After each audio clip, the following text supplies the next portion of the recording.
తెలుగుదేశం పార్టీకి సంబంధించినటువంటి వాళ్ళలో మళ్ళీ గుండెల్లో రైళ్లు పరిగెడుతున్నాయి. భారతీయ జనతా పార్టీతో ఓ పక్కన పొత్తుండదు అని చెప్తున్నారు, ప్రచారం జరుగుతున్నది. కానీ పొత్తుకు సంబంధించిన చర్చలు ఢిల్లీలో జరుగుతున్నాయి అన్నటువంటి ప్రచారం జరుగుతుంది. కాబట్టి అదేంటో వాళ్ళకి ఎవరికి తెలియట్లేదు. 175 ప్రిపేర్ అవుతున్నాం అంటారు ఇటు.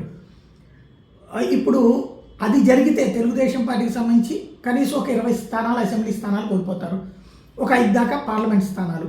అంటే ఇంకో 25 మంది, అంటే 25 అంటే 25 ఇంటూ ముగ్గురు వేసుకోవాలి. తెలుగుదేశంలో 2-3 నియోజకవర్గంలో స్ట్రాంగ్ ఉంటారు. అట్లా ఒక 75 మంది దాకా ఇబ్బంది అవుతుంది. ఇప్పుడు వాళ్ళు మొన్న జనసేనతో పొత్తు 24+3 27కి ఇబ్బంది పడుతున్నారు. ఇంకా అయితే లిస్టు తేలలేదు కాబట్టి అందులో కొంతమందిని అందులోకి వెళ్ళి చేయొచ్చని ప్రయత్నిస్తున్నారు. ఇప్పుడు అదే చంద్రబాబు గారిని వాళ్ళు కోరుతోంది, ఆ లిస్టు తెలుగుదేశంకి బీజేపీకి ఏమి ఆఫర్ చేస్తున్నారు చెప్తే ఆయా భారతీయ జనతా పార్టీ నేతలతో మాట్లాడుకుని ముందుగా దాంట్లో చేరి ఆ సీట్ల నుండి పోటీ చేయడానికి ప్రిపేర్ అవుతున్నారు కొంతమంది. మరి ఆ సీట్లని తెలుగుదేశం పార్టీ వాళ్ళని చేర్చుకుని బీజేపీలో ఆ సీట్లు ఇస్తారా చూడాల్సి ఉంది.